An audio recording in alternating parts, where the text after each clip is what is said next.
और मोहब्बत की दुकान की बात करने वाले रियासत तेलंगाना के अंदर कांग्रेस के राहुल गांधी, आज तुम्हारे कांग्रेस पार्टी के इख्तियार के अंदर रियासत तेलंगाना में बुलडोजर की दुकान चलाई जा रही है, गरीबों की तबाही की दुकान चलाई जा रही है। रियासत तेलंगाना के अंदर गरीबों को मिटाने की दुकान चलाई जा रही है, लोगों के आंखों से आंसू निकालने की दुकान चलाई जा रही है। कांग्रेस के दौरे इख्तियार में तानाशाही उरूज पर है रियासत तेलंगाना के। किसी ने बड़ा खूब कहा था, लोगों की जिंदगियां लग गई, लोगों का खून पसीना लग गई एक आशियाना बनाने में, और तुमको रहम नहीं आता बस्तियां उजाड़ने। बस बुलडोजर लाया, चला दिया और आवाम को बेघर कर दिया। क्या उम्मीद से लाए थे? ये उम्मीद से लाए थे कि हमारे घर पे, हमारे आशियाने पे रियासत के अंदर कांग्रेस आएंगी तो बुलडोजर चलाएंगी। इसलिए कांग्रेस को वोट दिया था कि गरीबों की बदुआएं ली। 50 साल 70 साल से बसी हुई कांग्रेस की हुकूमत ने उस वक्त एक्शन क्यों नहीं लिया? 2014 से पहले जब आंध्र प्रदेश स्टेट था, क्या नायल चीफ मिनिस्टर थे उस वक्त के? और वहां पर जो आप सड़कों की परमिशन दे दिए, इलेक्ट्रिसिटी प्रोवाइड कर दिए, वाटर लाइंस प्रोवाइड कर दिए, और वहां से प्रॉपर्टी टैक्स वसूल किया जा रहा है, वहां से इलेक्ट्रिसिटी बिल वसूल की जा रही है, वाटर बिल वसूल किया जा रहा है। कैसा आ गए परमिशन अगर इलीगल रहता?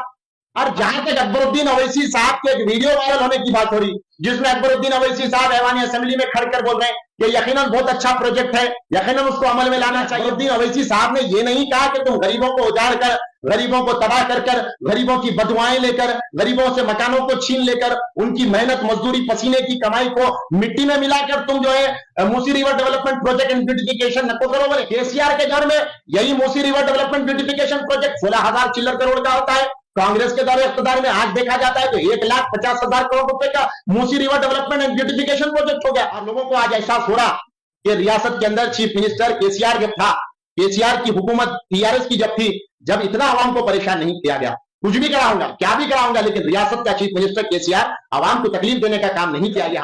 और हमने बार बार कहा, मामू को लाओ, मामू को असद भाई बोले मैं पकड़ के लेके आऊंगा, अकबर साहब बोले केसीआर को मजबूत करो, टीआरएस को मजबूत करो, बार बार बोले, लेकिन अवाम में एक लालच दे दी गई। दावत दे रहा हूं कांग्रेस के एमएलए को, आप सरकार को वो गिराइए। वो सरकार अवाम की भलाई के लिए नहीं है, और जो अवाम की भलाई के लिए, जो अवाम के साथ 10 साल इख्तियार रखते हुए भी मोहब्बत करा, थोड़ा बहुत कराऊंगा नहीं मगर इतने बड़े पैमाने पर तकलीफ। यकीनन मजलिस इत्तेहाद मुस्लिमीन आपके दरमियान में, आपके साथ, हमारे एमएलए यकीनन अवाम के दरमियान में है। असद साहब को पूरी रिपोर्ट दी जा रही है, जहां जहां एमएलए सर्वे, कारपोरेटर सर्वे कर रहे हैं, अवाम की शिकायतों को वसूल किया जा रहा है। और सदर मजलिस यकीनन रियासत के चीफ मिनिस्टर से बात करेंगे। हम गरीबों के साथ हैं, हम हुकूमत के साथ नहीं हैं, हम मजलूमों के साथ हैं, हम तानाशाहों के साथ नहीं हैं। हम यकीनन अवाम की तकलीफ दूर करने के लिए है, गरीबों को दूर करने के लिए मजलिस नहीं है। इसीलिए असदुद्दीन ओवैसी साहब ने कहा था कि आप थर्ड फ्रंट बनाइए, आप छोटे छोटे पार्टियों को एक कर एक ताकत बख्शिए, क्योंकि ऐसा नहीं हो सकता हिंदुस्तान के अंदर सिर्फ कांग्रेस और बीजेपी इख्तियार संभाले। अरे दूसरे पार्टीज में है, दूसरे अवाम से हमदर्दी मोहब्बत करने वाले, अवाम के लिए काम करने वाले, उनके लिए काम नहीं किया गया।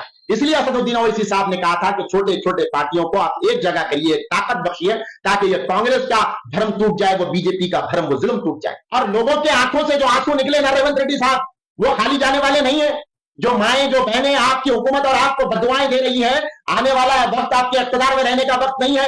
और हम अल्लाह से दुआ करते हैं कि 5 साल के अंदर हुकूमत गिर जाए। हम अल्लाह से दुआ करते हैं कि अल्लाह तो अगर ये गरीबों के लिए नुकसान पहुंचाने वाली हुकूमत है तो इसको जल्द से जल्द गिरा के रियासत तेलंगाना में सुकून की, अमन की, गरीबों की भलाई की बात करने और उनके लिए काम करने वाली हुकूमत को लाया जाए। लोगों का परेशान होकर जो है, कई लोग खुदकुशी कर लिए। कोकटपल्ली के अंदर एक मां अपनी 3 जवान बच्चों को रखकर फांसी लगा के मर गई, कौन जिम्मेदार? आप एकता से रहिए, एहतजाजों को जारी रखिए, अपने घरों से निकलने और बेघर होने की जरूरत नहीं है। अपना घर अपना ही होता है। हमने पैसे लगाकर अपनी इमारतों को खड़ा किया, हमने पैसा खर्चा कर कर, लोन लेकर, कर्जे लेकर, मेहनत पूंजी की, खून की, पसीने की कमाई को सींच कर हमने अपने आशियानों की बुनियाद रखी है।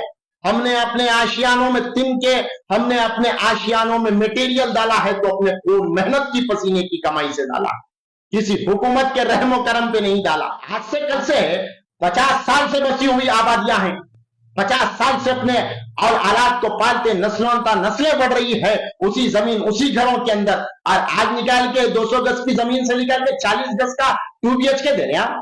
और इसमें एजुकेटेड, अनएजुकेटेड, गरीब, मजलूम, हिंदू, मुस्लिम, सिख, ईसाई तमाम मिलकर हुकूमत का विरोध करना। और खामोशी आपको आपके मकान से बेघर कर देगी, डर आपको आपके मकान से निकाल देगी। आपका एकजुट होना, आपका एक साथ होकर हुकूमत को ये बताना कि तुम गलत कर रहे हो, तुम्हारी जीत उसमें है। हमारी जमात की तालीमात नहीं है कि गरीब का आशियाना तबाह करके किसी रिवर को डेवलप किया जाए, किसी रिवर को ब्यूटीफुल किया जाए, हमारा मकसद नहीं है। और हम आवाम के दरमियान आवाम के साथ है। बहुत बहुत शुक्रिया। खुदा।